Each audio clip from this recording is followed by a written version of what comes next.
tryna get next to you, tryna get next to your body, oh yeah. Your love is too good for you, it's too good for your head. I'm tryna get next to you, tryna get next to your body, oh yeah. Those who have been on my channel for a while know I like to make tier lists every now and then, specifically when new updates come out. So if you like this video and you want to see more like it, make sure to like and subscribe, comment, let me know what you want to see next. Most of the people who watch my videos aren't subscribed, so go ahead and join the gang. And with that being said, we can get right into it. So I'm going to be ranking every single 5-star and a couple of 4 stars that I see still being played, from D to S, with D being trash and S being in almost every lineup. So we can go ahead and get right into it. Let's not waste any more time. For D, trash, we have 5-star Ichigo, 5-star Whitebeard, Kirito 5-star, Whis, KCM Naruto, Pain, Kakashi, Jinbei, Zenitsu, Killua, and Minato. Now you might think that Killua could be a little higher. I don't think Killua is better than anyone I have in C tier. I don't think Kirito is better than anyone I have in C tier.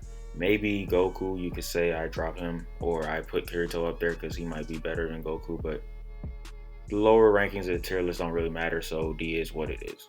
For C, man, we have Rengoku, or actually let me start from the bottom up. We have Wohx, I believe his name is. The captain, I don't know his name either. This guy you get from Trial 2. King, All Might, Frieza, Zetsu, Super Saiyan 3 Goku, Rukia, Nami, Tanjiro, and Rengoku. So Rengoku, this is probably one that a lot of people will think should be higher. But to be honest, I just don't think Rengoku is that good, for the simple fact that he is an AoE and his SPA is really, really long. So it's kind of just, he's just not that good. Now he does a lot of damage, but I just don't see any point of running him when he costs so much. So it's like he's not good for story because he costs so much. But there's also no point in running him because you have units like Gon in the game.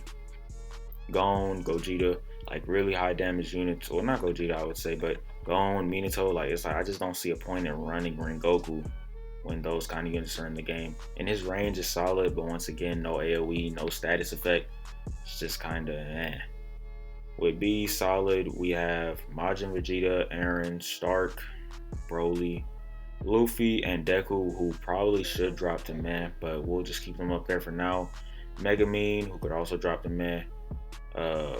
Ace, Akaza, and Obito. Now this tier list isn't in any specific order. I just put them there. I can do it in order next time if you guys like, so just let me know in the comments. But we're going right to A. I don't need to explain much in B other than Deku and Luffy could definitely drop, and Broly could easily drop. I would say he could easily drop, but I'll keep him in B for now. For A, we have great units, and those units include Maka and Toga. Now you guys can argue all you want who you think is better. They could be an A+, which is meta, but I decided to put him here for now. So Maka and Toga. Doflamingo, his SPA is what really makes him good, and then of course he's a heal unit and he has really good damage. Now he's not viable for story mode because of how much he costs, but for trial modes maybe, and for infinite he's definitely pretty solid. I wouldn't run him personally because there are way better heal units like Golden Frieza and Minato, but he's not a bad pick. You got 5-star Sasuke, Sanemi, Jotaro, and Dio. Now Jotaro and Dio could probably drop too now that we have Gojo, because Gojo is really the only time stopper you need. I'm pretty sure this guy's name is Jonathan, or Jotaro, my bad, I'm tweaking. But yeah, so these two, they could easily drop, but I kept them here because Dio does bleeding, and what's his name, Jotaro has a really small cooldown, so you could argue that they're A, so I just put him in A personally. You got Natsu, burning damage. He's the best burning damage user in the game, I'm pretty sure. His burning damage does so much damage, and it lasts for a pretty good amount of time. Now you could say Sasuke is also burning damage, so he's probably, even then, because with Natsu's AoE and his range, and they keep nerfing him, which I'm about to make a video about soon, I would say that Natsu is definitely an A tier. Probably could be A+ if he didn't cost so much. That's the only reason why I can't put him in A+. He just costs way too much, and like 1,000 a place. Like, come on, like it's just unrealistic. I just don't like it.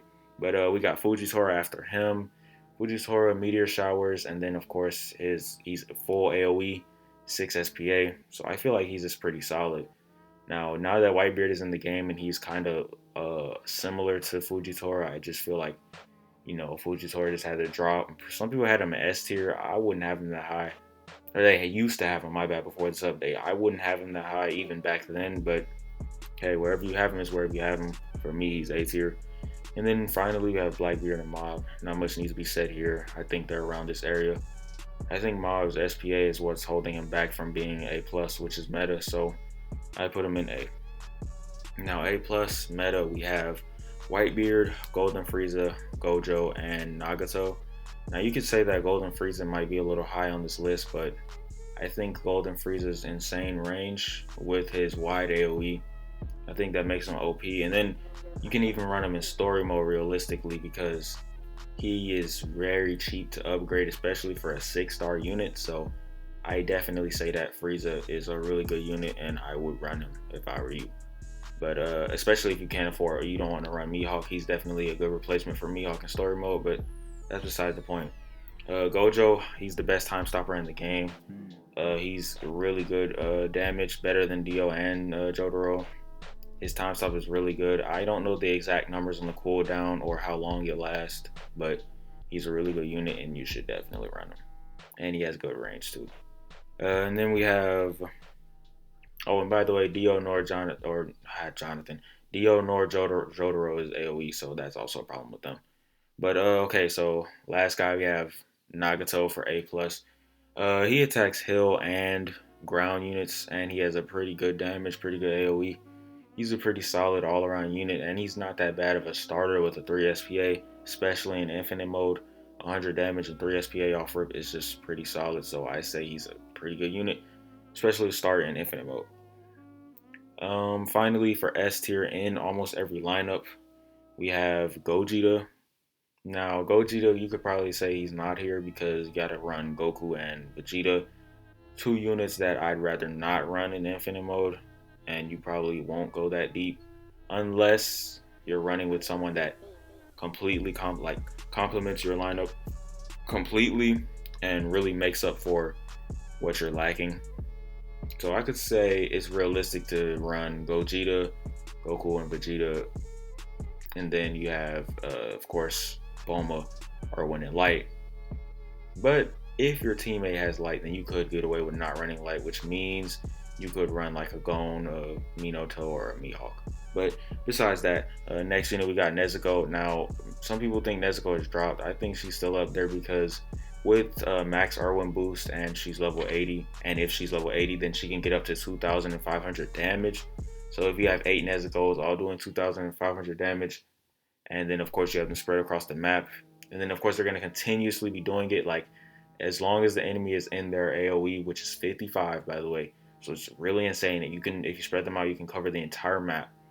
But she's also a wide range AoE, and they're already bleeding, so she's going to do damage to anyone who's bleeding. So not only are they bleeding, but you're also doing damage to them while they're in the AoE. So I feel like she is still in S tier because she is really good. Now Gon, he can't be ran for story mode, and he's really, really expensive. But for what he is, he's an S tier because insane amount of damage. Mediocre range, I'll admit, and mediocre SPA, but his damage is like the only way to balance it was to make his damage like that. Now, I say this unit needs a buff because for what he is, it's like he just needs to have a lower SPA if he's going to cost that much. Like if he's going to cost over 40,000, then he needs to have a lower SPA because it's hard to run him, Mihawk, and Light at the same time. Now we have Minato, 6-star Minato. 6-star Minato is really good. You see that Minato and his 5-star are actually on the very opposites of this tier list, with Minato being at the top or 6-star Minato being at the top and 5-star Minato being at the bottom. But this Minato, he's just the best ground unit in the game. 47 range, ridiculous damage, 3 SPA is completely insane, and AoE is just insane. He is the best ground unit in the game, and I don't think it's even a conversation, especially for infinite mode. Now, Mihawk, this guy's been getting debated a lot lately on whether or not he's still meta. I feel like his damage needs a buff, but they won't because his range is 120. So literally, like, he's one of the most broken units in the game just because of that. The highest, like, he's like him and Light have the same range. Okay, sorry about that, y'all boys. Just a little problem, but so yeah, Mihawk, really good unit, still a really good unit. Might be underrated now because people are comparing him to, oh my god, to units like Frieza. I mean, I don't know. I don't know. You guys let me know in the comments what you think of Mihawk, but for me, he's still S tier. Now he could drop to A plus, and I could say, okay, yeah, that makes sense. But for now, to me, he's still S tier.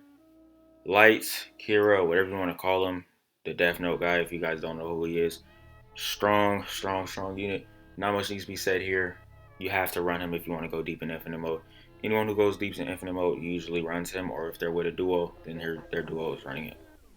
Irwin, once again, a must-have unit. Like the Irwin and Bulma, like this trio right here is it's just not much I need to say. We're all running him if we're going past wave 35 on infinite mode. It's just that simple. If you're getting anywhere past wave, I'll be generous. I'll say 38. If you're getting anywhere past 38, then you're running these three units. These three units are a must-have. It's not a debate. But with that being said, if you like this video, make sure to like and subscribe. Comment, let me know what you want to see next. If you want to debate me, my Discord is in the description. But you can also debate me in the comments. I'm always down for a good debate. Just make sure that you're not an idiot. Actually, let me not sound too condescending. Just make sure that you know what you're talking about, because if you don't, then I'm probably just not going to respond. But with that being said, if you like this video, like and subscribe, and we out.